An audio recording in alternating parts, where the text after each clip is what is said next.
Emotional. I used to get emotional talking about God. When I'm with somebody who really, truly loves God on the level that I love Him and understand Him on the level that I love Him, I feel that way about Him. So, most times we could talk about God and you could vibe with someone when they're really not there. So you just go through the motions for your own salvation. You explain to them about Islam and the way of Islam, how it is wholeheartedly and truthfully. Mm-hmm. Which there's no compulsion, there's no hatred. It's insane how different religions have different variations, and we're supposedly be the same under the same God, which is Allah. And it's a complex situation when we deal with religion.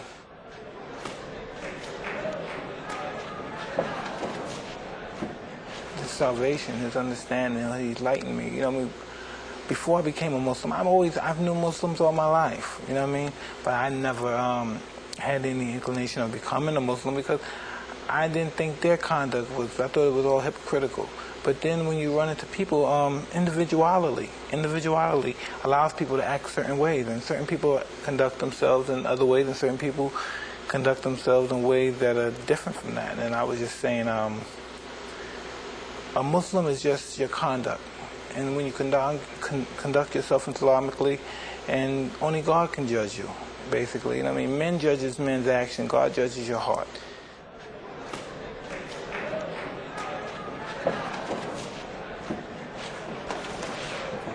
I like to believe so. I like to believe I'm a better individual now. Every now and then I go off the handle and I may curse someone out or be upset.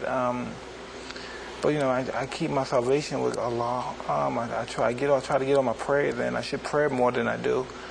And instead of I prayed like probably 3 to 4 times, I should pray the whole 5 times.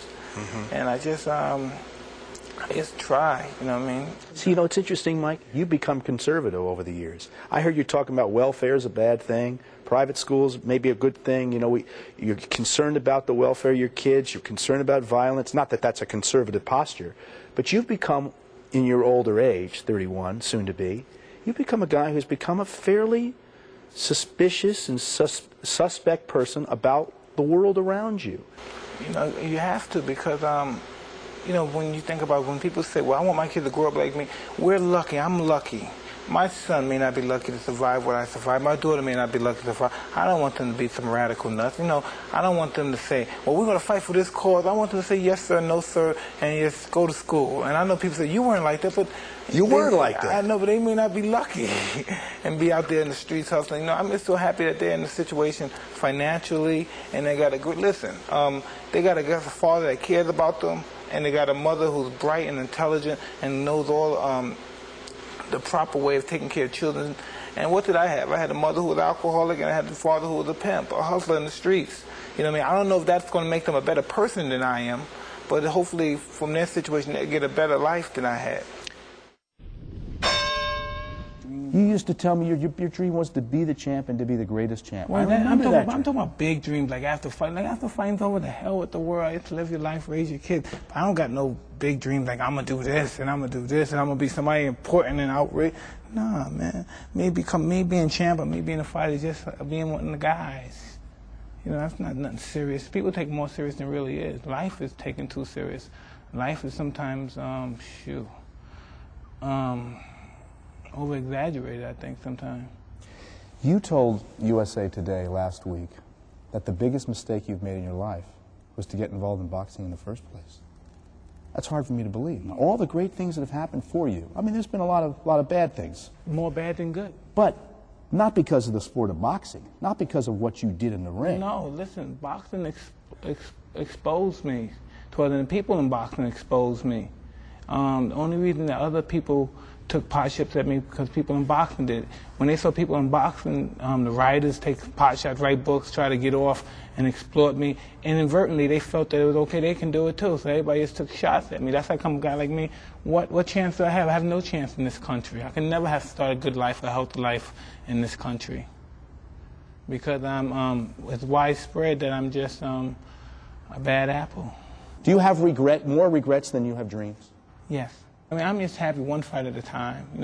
I'm not racing to grab no title. It's one fight at a time and establish my livelihood more so than just anything else. I'm a human being. I've never been perceived as a human being.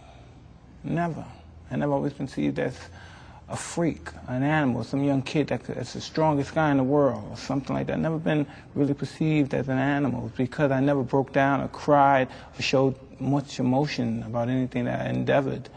And so I never really been perceived as like a human. Because when people speak of me, they don't speak of me as somebody with feelings or emotions, anything. You got 4 kids? 5? 4. 4 kids. 4 kids, including a brand new baby. Yeah. 4 kids, brand new baby. What should they think of their daddy? That's important, what they think of. No one else. It's not important what anyone, it's important what your kids think, what your wife think. What should they think of you? I don't know, they should, they all have different, me and my wife is 2 different, I really don't know my wife that well, understand her. And I'm sure she doesn't understand me because I'm so wishy-washy sometimes. But and some people, that's their main objective, to sit down, to study their mate, and to know their every move for they can. I don't really care. Either you're with me or you're not. What do your kids talk to you about? What do you think? It's love. It's all about love. It's all about kisses, loves, taking them to Jeepers and taking them to little restaurants, feeding them, helping them with homework. You're just a daddy to them. Yeah, it's real simple. You would hope that they would someday get all the information and still admire you as their father.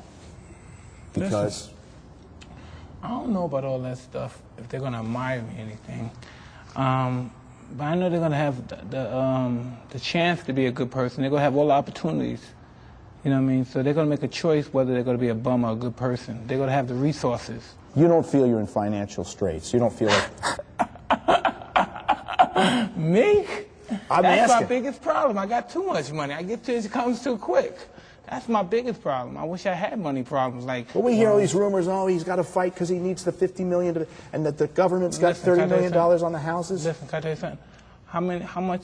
If I owe people $20 million, how many times I have to throw my right hand to get $20 million?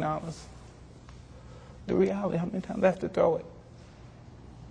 Are you saying that you're just a mercenary now for the money? I don't know. There was a time, Mike, where you fought because you loved it. You wanted the title.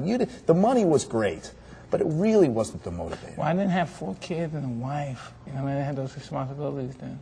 So I could just fight. When they have to fight, go grab a girl, then just, come on, let's go to Bahamas for 2 weeks and just hang out. Then if I get tired, I say, well, you go back home and then call somebody. You know, you can't do those. What's it like to go to a sheriff's office and to have to register as a sex offender? I don't know. It's just no. Did it feel demeaning to you? I have no. I don't get embarrassed. I have no dignity in that perspective.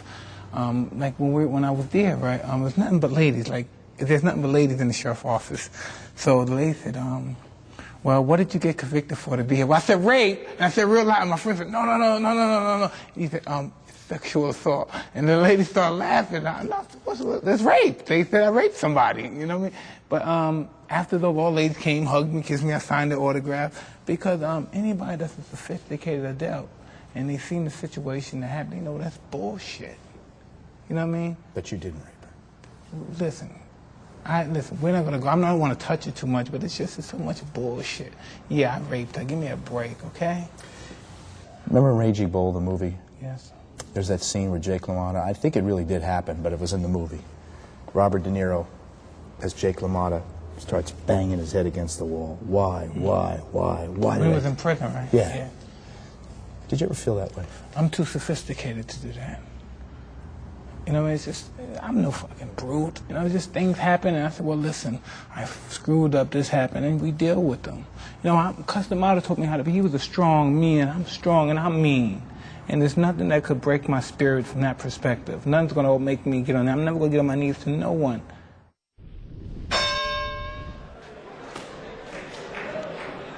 I was around 9 years old, and I was in a reform school in the Bronx. It's located in the Bronx, and it's called Spofford.